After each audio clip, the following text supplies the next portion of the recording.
This is a conversation with Mark Kimmitt, Brigadier General, U.S. Army, retired. General Kimmitt served as the Deputy Assistant Secretary of Defense for Middle East Policy under Defense Secretaries Donald Rumsfeld and Robert Gates, and as Assistant Secretary of State for Political Military Affairs under Secretary Condoleezza Rice in the George W. Bush administration. Now, while in uniform, he served as the Deputy Director of Operations and Chief Military Spokesman in Iraq, Deputy Director for Plans and Strategy at the U.S. Central Command, and very, very importantly, he's commanded tactical units at every level of the U.S. field artillery.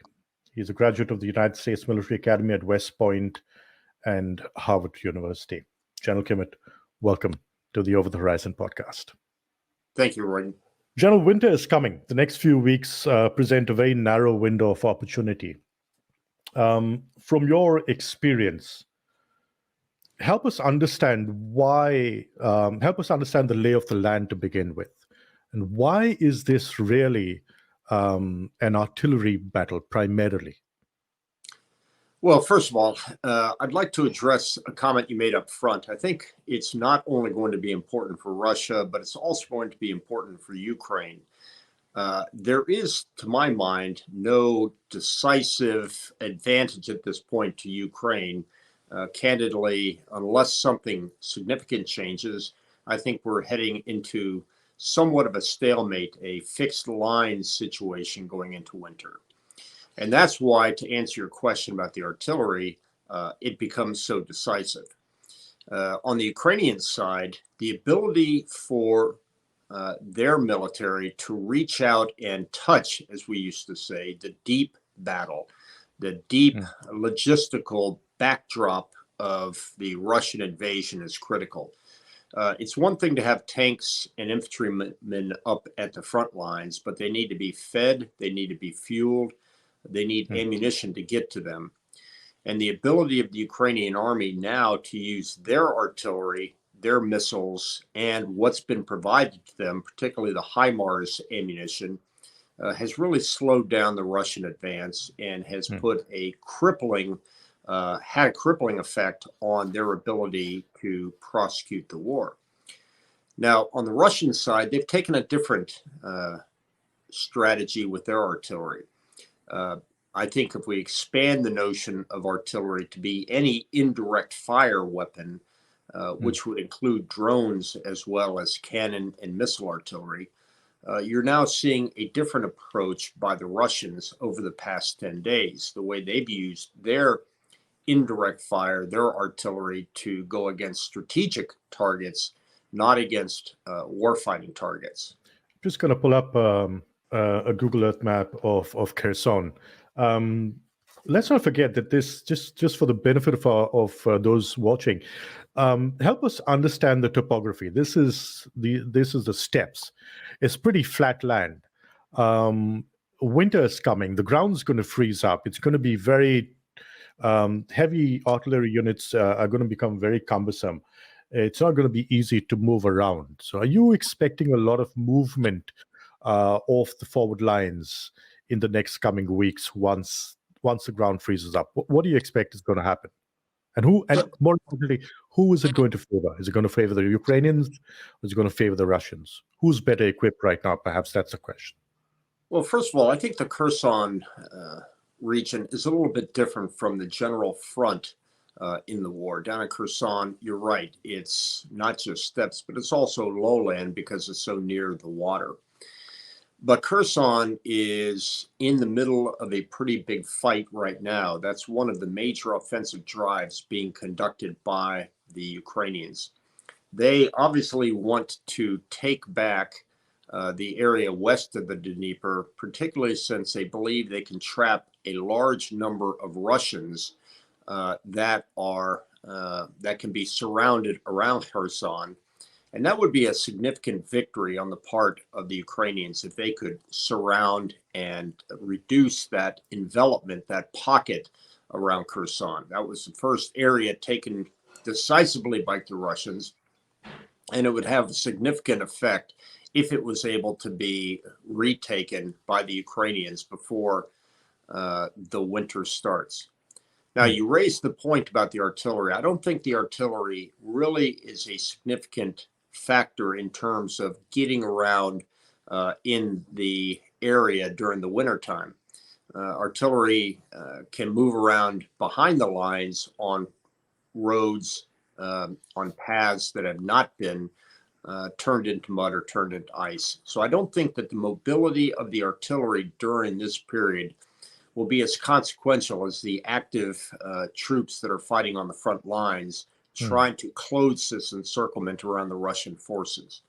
It certainly will be, the weather certainly will be a major factor on the rest of the front, just not so much around Kherson. But you're talking about soldiers that need to be supplied. Yeah. In terms of fuel, in terms of ammunition, in terms of being able to sustain themselves. We're already seeing preparations for trench warfare, and we've seen a lot of success for the Ukrainians in the way they've kind of innovated with the use of drones to tackle the trench lines of the Russians. Do you see the Russians being able to sustain themselves through this period of time in terms of ammunition, fuel, supplies? Well, I certainly hope not. That's clearly the objective right now of the Russians to continue this fight, and the objective of the Ukrainians to go take the Russians out at the knees rather than face to face by attacking their supply lines. The Russians are playing for time. They want to keep this fight going until they can get their mobilized reservists into the fight. That's going to take some time. It's going to be a matter of months and not weeks. So what will be key for the Ukrainians is to continue going against those supply lines, those supply dumps, ammunition points. And it really is in many ways a race for time to see if the Ukrainians can take out sufficient amount of the Russian capabilities before those mobilized reservists can get into the fight. Are you surprised at seeing how the Russian supply lines, how the Russian military complex has kind of failed, and in this manner? Yep. Well, I think we ought to first talk about the supply lines. Look, supply chains have been fragile around the world during the entire COVID time period. Their supply chains, supply lines are by their nature very, very vulnerable, which is why it's so important to attack them. But to your second point about just the general capability of the Russian forces and the Russian equipment, I think it really has come as a surprise to those of us both on the operational side of the military and to the intelligence side of the business. I was one of those young officers in the late 70s, early 80s that used to sit around looking at decks of playing cards with different Russian equipment. To us, it was well built, it was massively produced, and it was lethal and dangerous. And so when we see this massive army collapse for any number of reasons, I think anybody that's predicted this is candidly a little bit economic with the truth. We thought they were better, both in terms of their tactics, in terms of their training, but certainly in terms of their equipment. And the vulnerability of their equipment, I think, has been a shock to anybody that's been watching the Russians as long as I have. Yeah, I mean, I'd love to talk a bit more about the equipment, but I just want to go back to the question of military logistics and supply logistics, and I want to just pull up these satellite pictures from. This is from early March, I would say. This is from Reuters.com, and these are Maxar pictures of the convoy, the 60-kilometer long convoy that was headed to Kiev. Could you imagine Russian convoy supply lines exposed in this manner? Was this the first shock to you? It really was. What was less reported were the parachute assaults that were conducted by the Russians, but that's a different issue. I think what the Russians thought they were going to conduct was this thunder run, as we call them. The way we've done thunder runs with the U.S. military equipment from in 2003, the Baghdad airport, into the middle of Baghdad city in a matter of minutes. They thought they were going to do a thunder run from Belarus down into Kiev and not be stopped. It probably came as a real shock to the Russians when the Ukrainians, at a very small key number of points, were able to stop that convoy. They had not prepared for it. The troops were not ready for it. They had not done what a planned convoy would take if they thought they were going to fight a serious opponent. They had not sent reconnaissance out front. They did not have air defense protecting them. They had no flank security. They did everything wrong. And I think that was a combination of hubris and an attempt to conduct a lightning fast surprise attack into Kiev. And they were just found out to be wrong. How much of that is a function of the Russian school of war, of the Russian way of war, of just throwing numbers at the target? Well, I would argue that's and does that lead to the hubris that you're talking about? Well, I would argue that if they had done it according to Russian doctrine, they never would have done it that way. That was a U.S. style tactic, not a Russian tactic. Russians would have led with artillery. They would have been slow. They would have been methodical. It would have looked like a bulldozer. They tried to run this like an American version of a Ferrari, fast, audacious, bold, the way that Germany did when they attacked into France in 1940 and got behind them. That's not Russian doctrine. That's U.S. Western doctrine, and they failed miserably at it. Yeah, but let's not forget, General, that these thunder runs, the U.S. thunder runs, can only happen if you have air dominance, and the Russians fail to secure air dominance. They still have.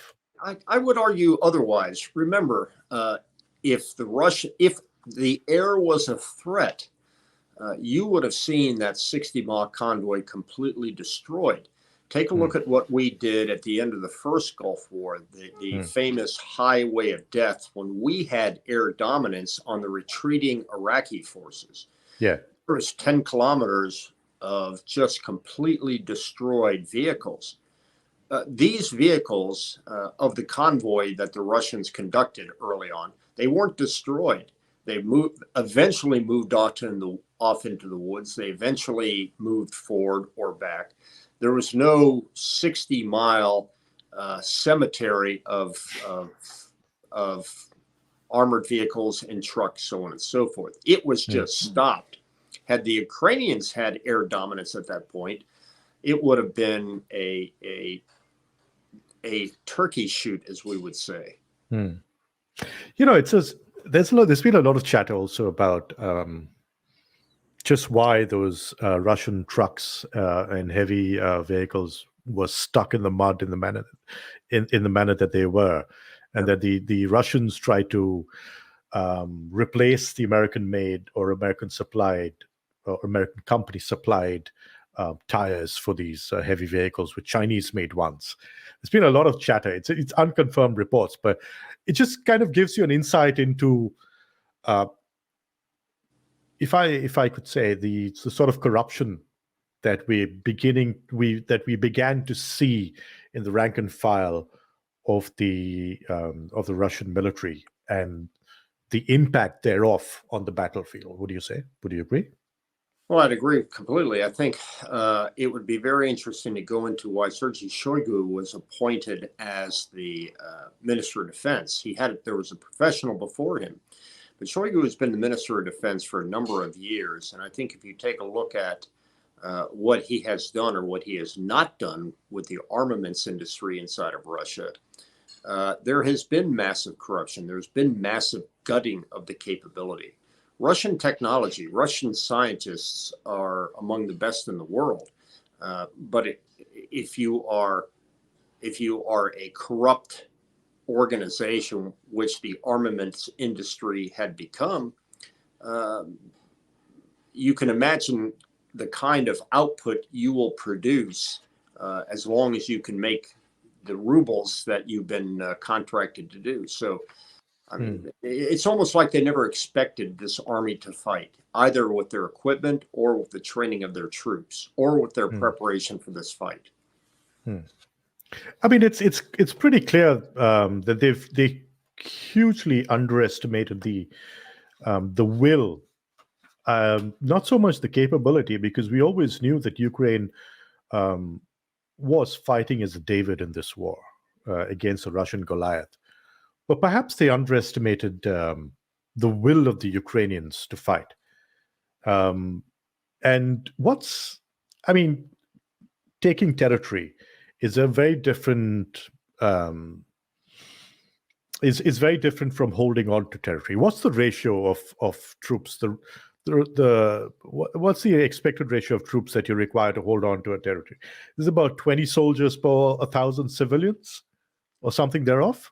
Well, I'm not familiar with that ratio, but I'd like to go back to your first point that you were making, and perhaps, in my mind, explain why the Russians were so horribly unprepared.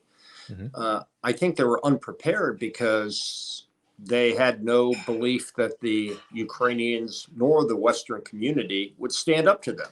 Look what happened in 2014. The Russians took these same types of troops, the same type of equipment, used these same tactics, and they took Crimea without opposition. If you take a look at some of the other fights going into Syria and other places such as that. Or Georgia, for that matter. Or South Georgia. Ossetia. Or exactly right. The fact is that Putin believed, in my mind, I'd suspect that Putin believed he could do a swift, audacious move into Ukraine and get the same response he did from Ukraine and the West that he did against Crimea in 2014. So it was not illogical, but he had just not prepared for that black swan event that not only would Ukraine stand up, but the West would stand up. I just want to go back to the point of air dominance, and so many months on from the time that the war started.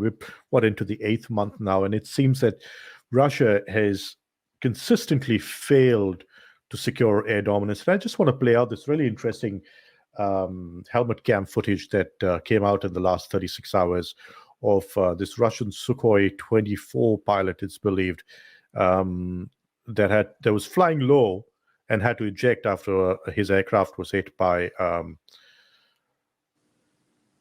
we're not sure whether it was a Stinger or, but I think just if you look at this, it's the aircraft's flying really low. This is not really how you go about, this is not really from any playbook of any Air Force.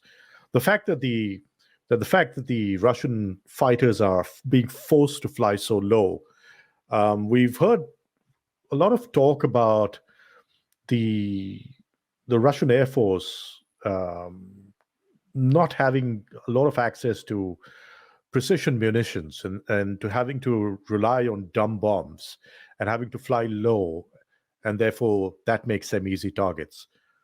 But 8 months into the war, to see something like this, does it shock you? Doesn't bode well for the Russians, does it? Well, I'm not sure I jumped to great conclusions like that. Again, I was surprised at hearing that this was a Sukhoi fixed-wing aircraft. It looked much more like a helicopter helmet cam. That's the altitude that helicopters would normally fly at. That's just the nature of the beast. Yeah. I think I think it was, because if just a few frames into it, I think when you see the pilot eject. Oh, I agree. I agree with you. When I first saw this, it looked like I was looking at a helicopter pilot because of the altitude. Right. There are some good tactical reasons to be flying that low. Primarily, it's because, as you said earlier, that the Russians have not achieved air dominance. There still is a significant amount of high and medium range anti-aircraft capability among the Ukrainians, and that has not been suppressed. There's a tactic we used to call suppression of enemy air defense, where you would integrate intelligence with your artillery and your spotters to try to blow holes in the battlefield where you could send helicopters through and close air support without being threatened by what we're seeing here. But it is not surprising to me that neither side has achieved air dominance. What is surprising to me is that in the absence of air dominance, you are still seeing these pilots from the Russian Air Force flying these types of missions, which candidly, I wonder about the value of these, given the amount of artillery that the Russians still have. So it is a bit perplexing to me why he'd be flying at all. And if he's going to be flying that it better be a pretty doggone important mission for him to be flying. And this is, of course, a Russian helicopter that was brought down earlier. I want to talk to you a bit about tactics. Help us understand the US and NATO response in terms of planning, in terms of tactics, in terms of choosing what to supply the Ukrainians with to take on the Russians. How do you arrive at a decision on what to supply the Ukrainians with and what not to supply them with? Well, what I've been very fascinated by is how quick the Western countries have been to changing what they are supplying to the Ukrainians based on what has been working and what has not been working. I think it goes to an underlying issue that we're seeing some significant changes on the battlefield in terms of the utility of certain weapon systems. If you go back a little bit in history, you'll take a look at the Spanish Civil War before World War II. That was very much used as a testing laboratory for the German army to try to validate some of their doctrine and their equipment. That's where you came up with the Stuka dive bomber, some of the blitzkrieg tactics, some of the importance of fast-moving armored vehicles, things that had never been seen before. And the lessons were learned by the Germans, but apparently not by the rest of Europe, because you saw what happened in the blitzkrieg tactics. Right. But I think we're seeing a real learning laboratory going on the battlefields of Ukraine, particularly in terms of an understanding of the importance of deep fires from systems such as HIMARS and multiple launch rocket systems. Anti-tank weapons have virtually neutralized the importance of tanks, particularly on this battlefield. But most importantly, the just absolutely critical issue of intelligence, an exploitation of a operating system that I haven't seen in my lifetime of being in the military. I don't think we really understand this backdrop of how robust the intelligence has been and how Indeed. the intelligence has guided our decisions on how to fight. And watching what has been working and how we fight is how rapidly the West has been to modifying their equipment supplies to the Ukrainians. For example, HIMARS. HIMARS is a truck. The important thing about HIMARS is the rockets that it carries. Nobody would have thought that these rockets would have been so instrumental. And the fact that the United States in particular has been able to get them on the battlefield rapidly says a lot about how robust our stocks are, our capabilities are. I think you can say the same thing about javelins and the TOWs that we are now providing. Part of this has to do with the fact that we already had these systems in our war stocks and had already been produced. But I think a lot has to do with the analytical work that has been done by our services from abroad primarily, and through liaison with the Ukrainians on what's working on the battlefield and what isn't working. So this is not the battle these are not the battles that we fought in Vietnam, obviously. These are not the battles. For sure. But these are also not the battles that we fought in 2003 and 1991 against the Iraqi military. Yeah.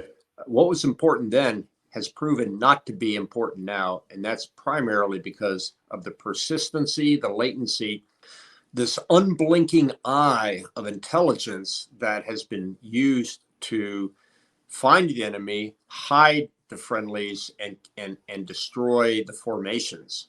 These aren't even the most latest weapons that we see in the arsenal of the US and its NATO allies. Right. Western country weapons are far. I mean, we're talking about laser weapons. We're talking about AI-powered, AI-powered weapons for the Navy, for the Air Force. We're talking about AI-driven intelligence gathering and analysis in almost near real time. Does it shock you that these weapons that are now being that have been in use in Ukraine, that have been supplied to the Ukrainians, are maybe 20 years old, 30 years old? I mean, the Stingers were in use in Afghanistan. And that these weapons have been able to cause such devastation for the Russians.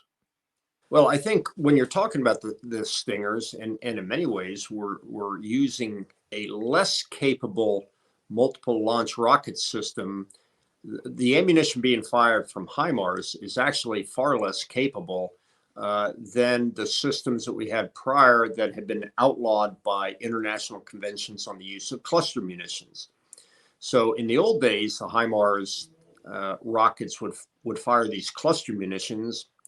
They'd blow up in the air and they'd drop these small little bomblets, hundreds of them, in the middle of an attacking formation. It would completely decimate an armored attack. Because of the convention on cluster munitions, we're now using unitary warheads, just big warheads that have proved so effective. But to your point, two things I'd say. Number one, yes, this is relatively old technology. But two, much of it has been supercharged by the incredible precision of GPS, which we have constantly refined. So we've taken old capability, put it with new seeking capability, and that's what's made it more effective. And number two, our ability to find the enemy on the battlefield is light years beyond where it was 20 years ago. Indeed, and that's a nice segue to the point about the use of artificial intelligence in intelligence gathering and analysis in real time. We're seeing companies like Clearview AI being used, and it's openly reported in the media about Clearview AI being used by the Ukrainians, about Palantir's Edge AI, off Palantir satellite networks being used. How much of a game changer is this really? And if you look at, we're talking about the second most powerful military in the world, the Russian military, brought to its knees in this manner by technology that's 2 generations old, 3 generations old. We're talking about tactics that almost sound like science fiction when you compare it to what the Russians have. How much of a game changer is this, and what are the larger implications of this? Well, I think I touched on it a little bit in the last few minutes. It's this notion of technologies that we thought were impenetrable. You take a look at an American tank and we wrap it in 15 layers of reactive armor. We give it almost aircraft-like chaff dispensers, and you think nothing could stop this capital ship, this battleship, as it cruises down the middle of the Ukrainian steppes. And like the battleship, it found out in World War II, it was enormously vulnerable. So I'd say that all of these, you've hit on the right part, whether it's AI, whether it's any other technology. I think it's the unblinking eye, this persistence of intelligence, visually, electronically, and through signatures being put out, heat, so on and so forth. There are very few targets on the battlefield, enemy targets, that we don't see. Yes, in real time. In real time. I think that's what people don't realize. All this is happening in real time. I mean, if you look at the number of generals that the Russians have lost, this is absolutely unprecedented. Actually, there is a comparison, and that's the losses that the German army took during World War II. But that has more to do with the fact that back then, German military generals led from the front. Sure. The Russian generals just happened to be at the front when they're discovered and taken out. A tactic that I would encourage the Ukrainians to continue.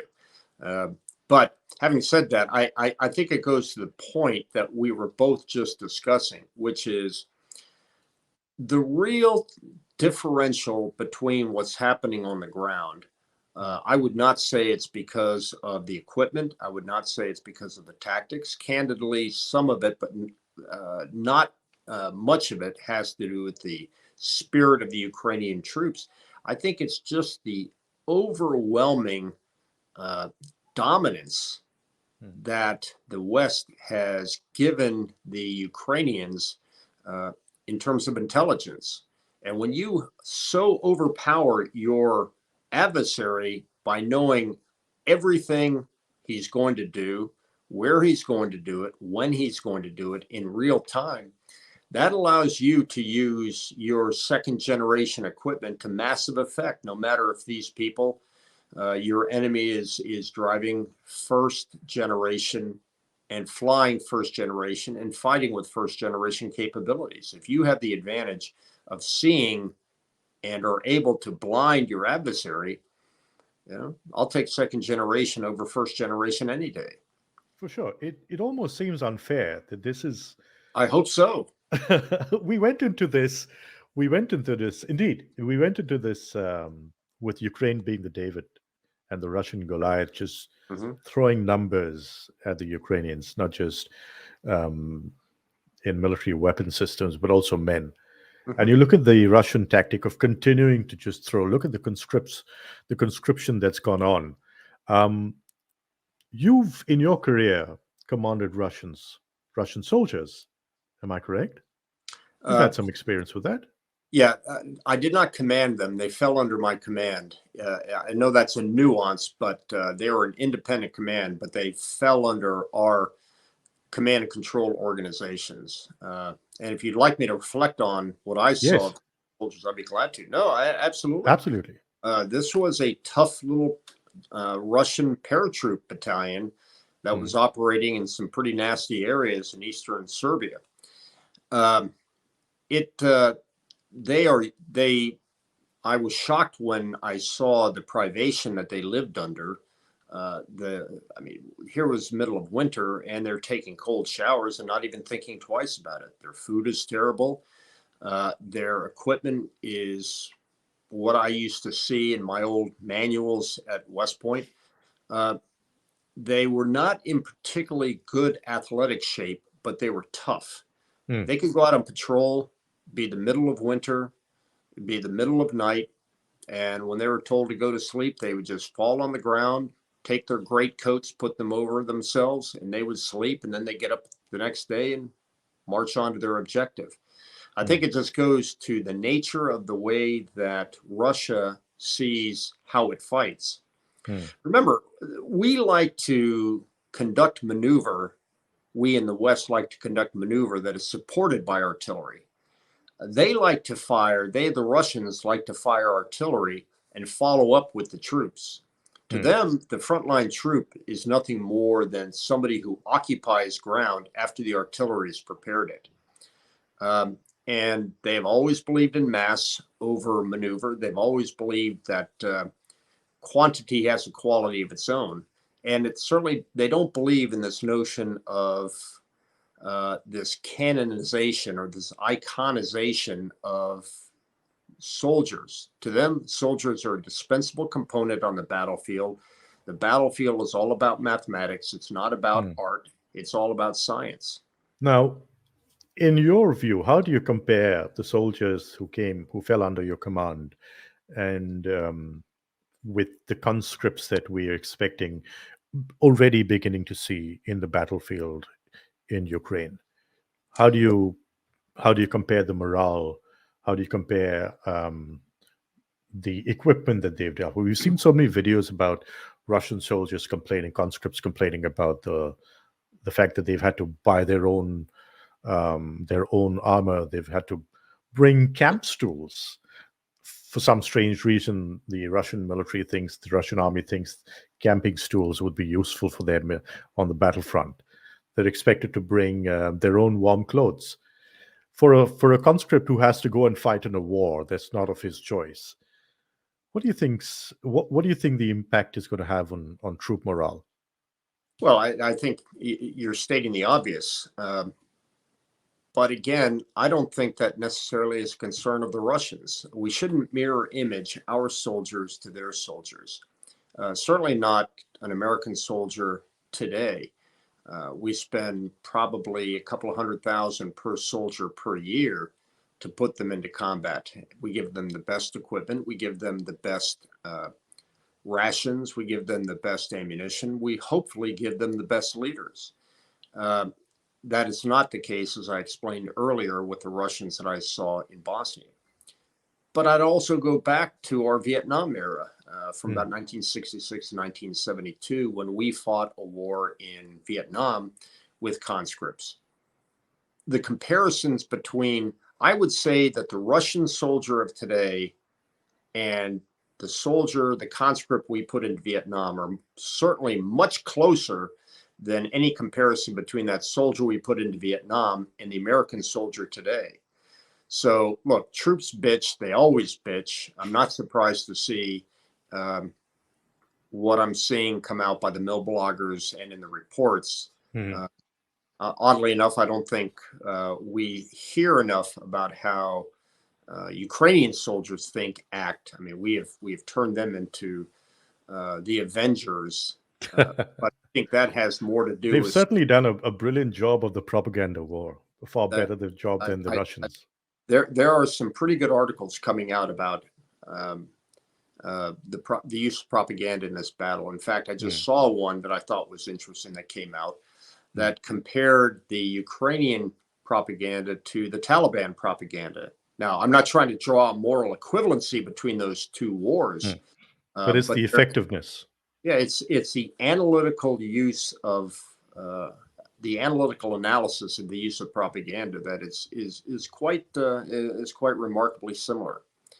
But look, I don't think that this war is necessarily going to be won by the quality of soldiers. I don't think it's necessarily going to be won by the quality of the differential in equipment.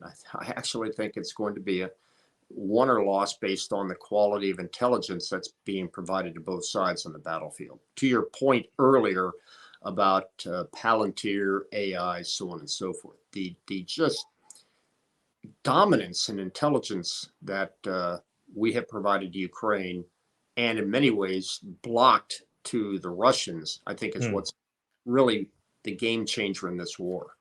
And that's a nice segue to bring this conversation back to the next few weeks and what we're seeing to some extent in the east, but more specifically in the south and in Kherson and what it means for Crimea. I'm just going to pull up this map of the Institute for the Study of War. And I think it's pretty interesting to see what the Ukrainians are trying to do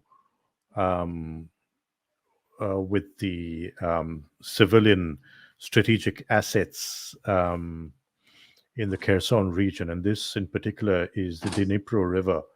How is this going to play out? Let me just zoom in here. So this is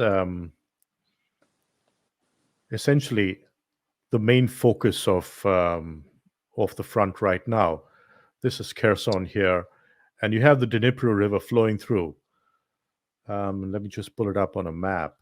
This is the Antonovsky Bridge. And all along the Dnipro, you have this bridge. Further up north, you have the Kakhovka hydroelectric power station, which also is very important in terms of part of that installation also supplies water through that canal down south through Kherson towards Crimea, and it's one of the main sources of water supply to that region.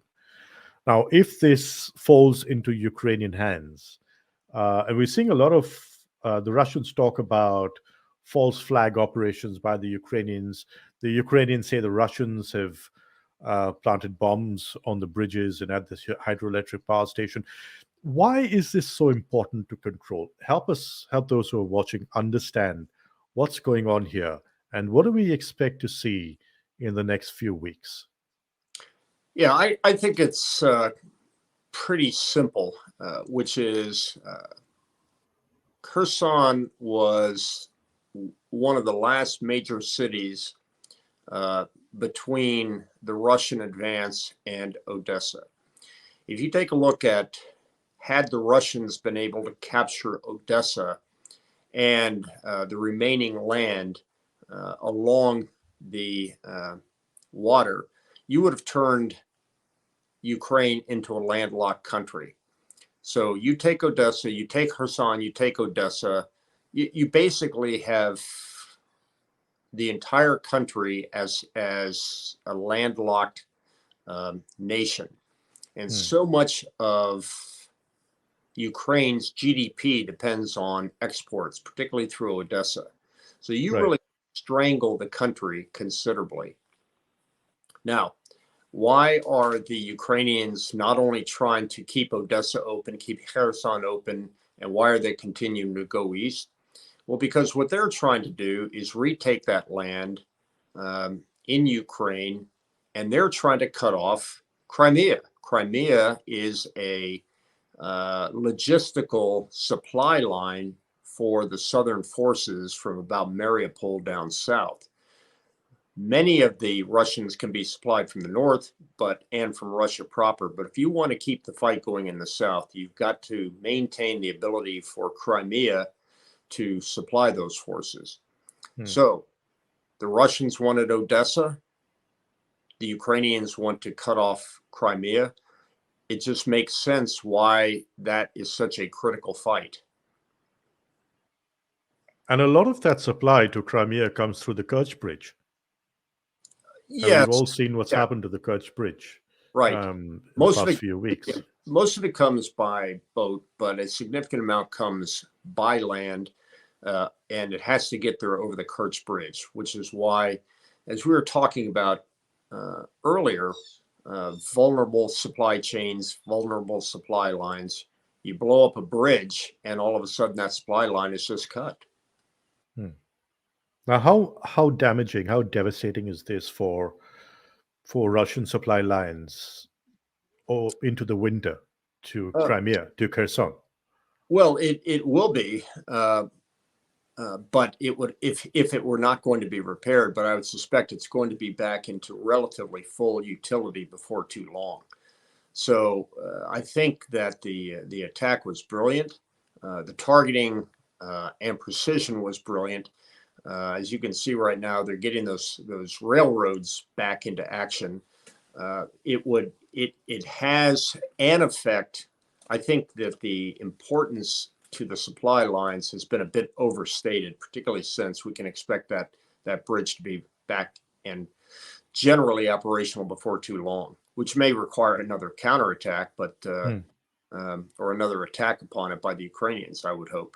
But what does this mean right now for the tactics being adopted by the Ukrainians? They're very clearly keen on pushing forward in Kherson. They're very keen on capturing the bridge, the hydroelectric power station along the Dnipro, because that to them is an important physical boundary that separates the Russians from the Ukrainians and that keeps them back across the front. Yeah, what's going to happen? What do you think will happen, in the next few weeks? Do you think the Ukrainians will be able to capture these assets along the river, Dnipro River? And what happens next as a consequence of that? Yeah, I think actually the Antonovsky Bridge and the hydroelectric plant are two different dimensions of war. At the tactical level of war, you have a significant amount of Russian troops forward on the western side of the Dnipro. And as a result, what they're trying to do, the Ukrainians are trying to do, is capture all of those troops, particularly those that are inside Kherson. They're trying to envelop them. And their only escape route, for the most part, is across the Antonovsky Bridge. So the idea would be to just stop the Antonovsky Bridge as a withdrawal route and try to capture that pocket of all those Russian troops that are west of the Dnipro. That would be a significant psychological and communications impact, because you'd have, endless reels of Russian soldiers being frog marched down the middle of Kherson off to POW camps. Great tactical victory, great morale boost. Do you see that happening in the next couple of weeks? The advance has been slower than I would have thought. I think the Russians are going to fight pretty hard. It would look to me like their tactical withdrawal has been relatively successful. There's still a lot of troops up there, but I think they recognize that they know that staying west of the Dnipro is no longer tactically viable. So they're trying to get as much out as possible. Now, the hydroelectric plant is a bit different. That's more at the strategic level. And I think that's what we're seeing over the past 10 to 15 days, where the fight is no longer at the tactical level for Putin. This started after the Kerch bridge was attacked. He then went to somewhat of a strategic bombing campaign, which has not been done up to this point in earnest. The number of attacks and the quality of the attacks, what they were attacking and the targets, would indicate to me that Putin is truly now trying not only to take the fight to Ukrainian soldiers, but to the Ukrainian population as well. He's trying to turn off the lights, as I said earlier, the way the German army tried to turn off the lights in London, tried to basically bomb them into submission. And I think that's what we're seeing right now. And that, of course, that also involves committing serious war crimes, and that's something that, of course, it's terrible to see what's happening. It's another matter of whether the international community will be able to hold the Russians to account for what's happening in Ukraine as far as the civilians are concerned. But I'm just playing out this the video. Let me interrupt at that point. I think that's probably correct. In fact, undoubtedly correct that these are now being defined as war crimes. It certainly was not the case as recently as, during World War II, the strategic bombings of cities was just a generally accepted practice of warfare by all sides.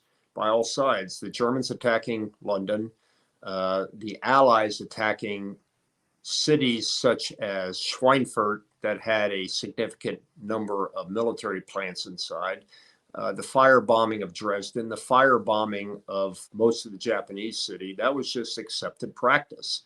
So I think we've got to keep this in context. Yes, it has now been described as crimes against humanity and violations of the laws of land warfare. But that's a relatively recent event and candidly a snapshot in the history of warfare over time. But what does it tell you about Putin's state of mind? Soon after the Kerch bridge was attacked, he handed over the responsibility of security for not only the Kerch bridge, but also supply, electrical and logistical supply lines and assets in the Crimean region to the FSB from the military. The fact that he's increasingly turning to his close inner circle, and the fact that you're seeing these attacks on civilian targets across Ukraine, does it speak of desperation, a certain desperation, and therein a certain threat of things going out of control? I think because everybody's been, I think the biggest fear is that you'll have maybe a strategic nuclear weapon set off if he's pushed into a corner. Well, what do you make of his mindset right now? Yeah, well, let's unparse those and unpack those comments. Look, I think you can find many examples in warfare throughout history where the main troops, the conventional troops, haven't been doing their job, where the leadership has not demonstrated their capability of winning the original war aims, and you then bring that circle into the more loyal troops. You can think about as recently as the first Gulf War, where the Saddam on the Republican Guard forces because he couldn't trust his own military. So I think that's one could expect that, one could predict that as the number of battlefield failures and defeats started to accumulate. I don't necessarily think he is desperate. I don't necessarily think that he is painted into a corner. I believe in his mind, he still has a lot of options. I think that we may have a tendency to think that he must be this desperate, hence he is this desperate. I would remind our viewers that unfortunately Putin still has a lot of options, and a lot of options well before he is painted into a corner and has to contemplate the use of tactical nuclear weapons. Options such as? Well, Because I'm sorry, but I just want to quote General Sergei Surovkin, who's now the man in charge of Russian military tactics and the Russian military action in Ukraine. He says, taken as a whole, the situation in the zone of the special military operation can be characterized as tense. The fact that he's talking about HIMARS hitting the Antonovsky Bridge, the Kharkovsky Dam, and the hydroelectric station, the fact that he's talking about the situation being tense, the fact that he's talking about mostly being concerned about the areas of Kupiansk, Krasny Liman, Mykolaiv, Kryvyi Rih. These are all extremely crucial to the Russia's war efforts in the region and the ability of the Russians to dominate. The fact that the main guy in charge of Russia's military operations in the Ukraine is openly admitting that he's concerned about this. Yeah, that doesn't bode well. No, but I think it's going to lead to an eventual defeat on the battlefield and negotiations of some kind. But look, in May of 1942, at the Battle of Midway, 5 months after the attack on Pearl Harbor, 3 aircraft carriers of the Japanese Imperial Navy were destroyed. Any logical person at that point would have recognized it would merely be a matter of time before not only the Japanese fleet, but the Japanese military and the Japanese civilian leadership would lose the war. Yet it went on for 3+ more years. You could make the argument that when the 6 armies surrendered at Stalingrad, that the German army was defeated and the initiative would never be regained by the German army. Yet they fought for another 3.5 years. So yes, I have no doubt that Surovkin thinks that things are tense. But does that mean he ought to just say, well, it's all over, let's go home, there's no chance for victory? No, that's just not the way wars work.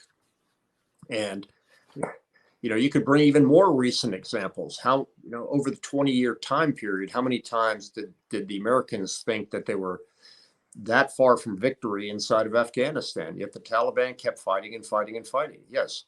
At this point, one would have to say that the Russians are in a pretty tense situation. That doesn't mean the war is over. That doesn't mean there's a lot of bloodshed still ahead of us. That doesn't mean that the Russians are about to surrender en masse. It just means that Surovkin's got himself in a pickle, and they've got to start thinking of some ways of retaining and regaining the initiative if they want this fight to either revert to their side or at least forestall the inevitable defeat that they're going to encounter inside of Ukraine. And how do you see that happening? What are the options? Well, I think everybody's been surprised at this strategic bombing campaign that's now being conducted by Putin. But I think we also got And the use of Iranian drones like the one I'm showing on screen right now. Sure, no, exactly. I mean, that's the kind of issues. So what does it say when the second most powerful army in the world has to turn to Iranian drones? Well, what it says is what we talked about earlier, that nobody anticipated that the drones would have such an impact on this battlefield that they have had. So it's lucky that the Ukrainians can turn to 30 countries in NATO to get their drones. The fact that Russia is turning to one country shouldn't be surprising. But Ukraine, North Korea, but Iran, beg your pardon, and North Korea. Well, how many friends does Russia have left? Just because these people are sanctioned terrorists doesn't mean that they don't have drones. You think Putin feels a bit let down by the Chinese not? Yeah, and again, a few historical examples. Who did the Russians turn to during World War II for their supply? Well, the Lend-Lease Act and the Americans.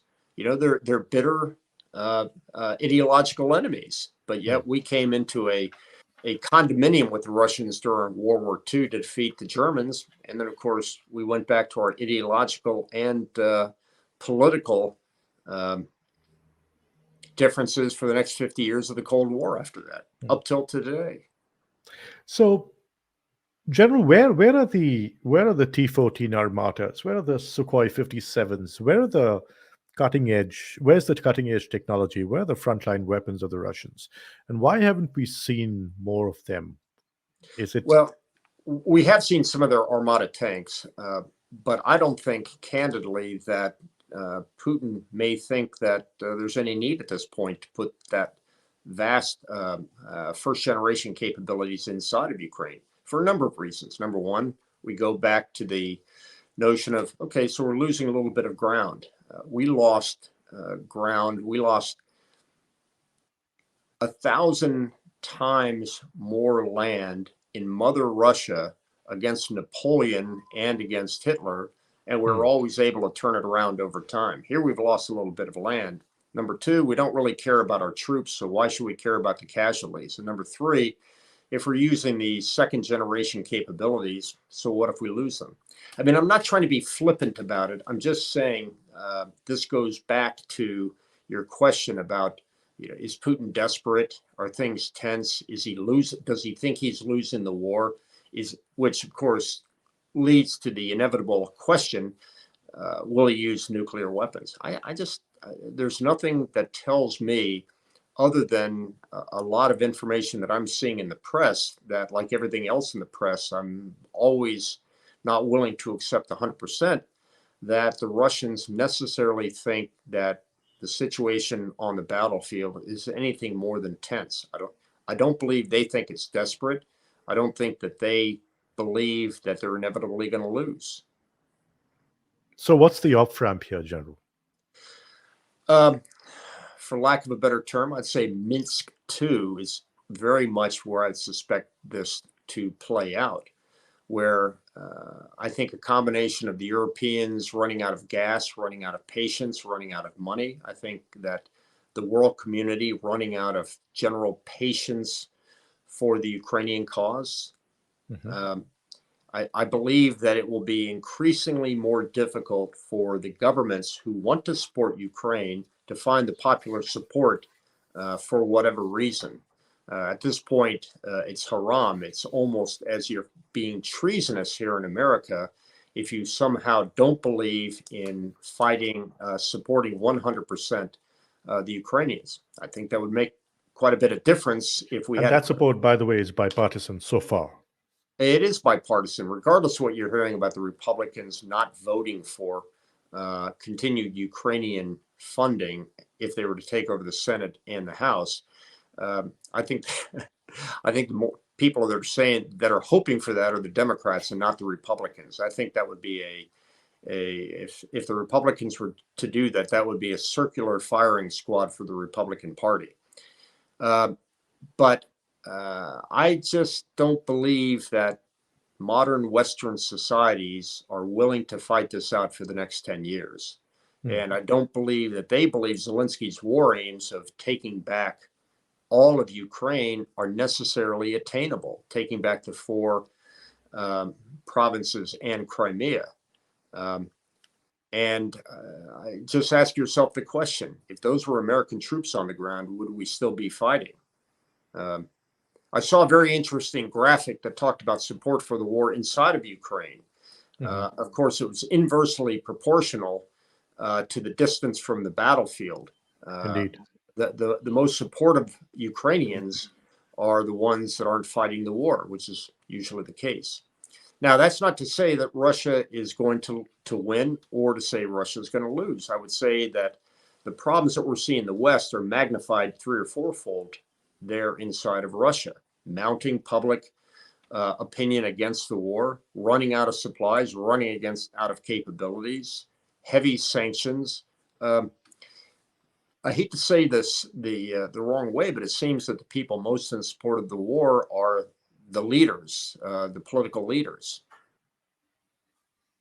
And would negotiations necessarily have to have the Ukrainians be willing to maybe redraw the boundaries a bit?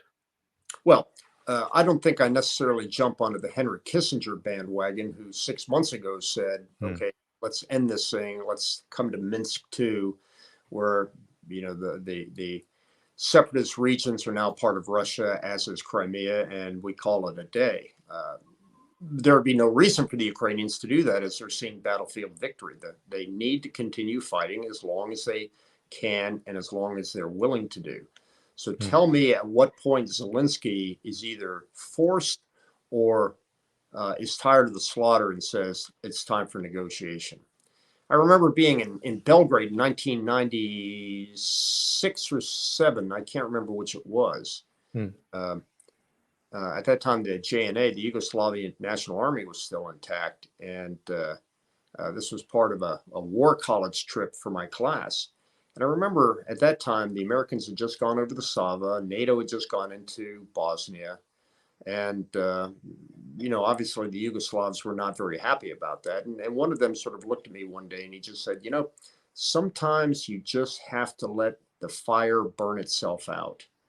And maybe that's what we are seeing in Ukraine. But at what cost, General? I suppose that's the question. No, that's exactly right. Now, if you want to talk about this in terms of individual human costs for the Ukrainians and candidly for the Russians, or in terms of the financial costs that are going to be borne by someone, most likely the international community, to rebuild Ukraine when this is all over, those factors alone would mitigate for ending this war quickly. On the other hand, you cannot reward aggression. You cannot let Putin believe that either he won or that he can continue this fight another day, or that this type of aggression will be rewarded by territorial gains and control over geopolitical events like who can join NATO and who can't. So this is a tough decision for the leader to make. Indeed, and it seems to me that it's weighing heavily on the conscience of the international community, the US and the Europeans. Oh, I don't think so. That they didn't do enough. Oh, I don't think in so 2014, that they didn't do enough to stop Putin in Georgia. That they perhaps should have done a lot more then, and that if they don't draw the line in the sand now, that it's never going to be enough to stop Putin in the future. And in that scenario, what's the off-ramp? Well, first of all, I would say that I would challenge your characterization that we didn't do enough. The Americans and certain of our allies went into Ukraine after 2014 and have spent the last 8+ years training, equipping the Ukrainian forces. And I think much of that is what led to the battlefield success that we've seen in terms of the Ukrainian military. You know, there was never a question in Putin's mind. But the Europeans weren't willing to pay the price that they're paying today. Well, that's And because make no mistake about it. I mean, there's a lot of criticism of Germany not doing enough to arm Ukraine. But I tend to remind folks that the Germans are paying a far heavier prices with regards to their energy security and to their industrial manufacturing um, than if you could put a price on supplying weapons to Ukraine. So the question is, I mean, they could have done a lot of they could have perhaps done a lot more earlier in 2014 and perhaps avoid a situation like what we're seeing now. well, in the case of Germany, first of all, you know, Germany is my second home. I spent 10 years there in my military service and in my youth. But the Germans made some political decisions, primarily with the Nord Stream pipeline, closing their nuclear plants. In many ways, they made themselves vulnerable to the whims of Russian leaders. So I think the Germans, they are by nature, since World War II. I wouldn't go so far like Japan to say they have inscribed pacifism into their policy, but many of these situations that have come about have been because of decisions that were made by political parties for many, many years that precede 2014. But one could make the argument, yes, if we'd only taken a stand against Hitler at the Rhineland, then World War II never would have happened. But I think what we've got to do is we've got to deal with the way the situation is now. And candidly, anybody that predicted that small train and equip program that had been done with the Ukrainians would have led to the devastating toll it's taken on the Russian army, I'd say it's been a pretty successful program. Indeed. And we'll have to leave it there. Thank you so much for your time, General Kimmitt. It's been an absolute pleasure, and I hope to have you back on the Over the Horizon podcast soon. Yeah, Roy, I'd just like to sort of finish up with a couple of comments, just so my comments aren't taken out of context. Sure. Look, I think what the Ukrainians have done has been brilliant. I think we've all got to applaud the decisions that have been made from a very, very charismatic, brave president down to the individual fighting soldier. I think we've also got to applaud the fact that the Western world and the NATO allied organization in particular has demonstrated its worth. We can go back to some political decisions that were made years and years ago about NATO expansion, and everybody can talk about the original sin of how we got to where we are. But at the end of the day, we're in a fight now, and it's important to support Ukraine.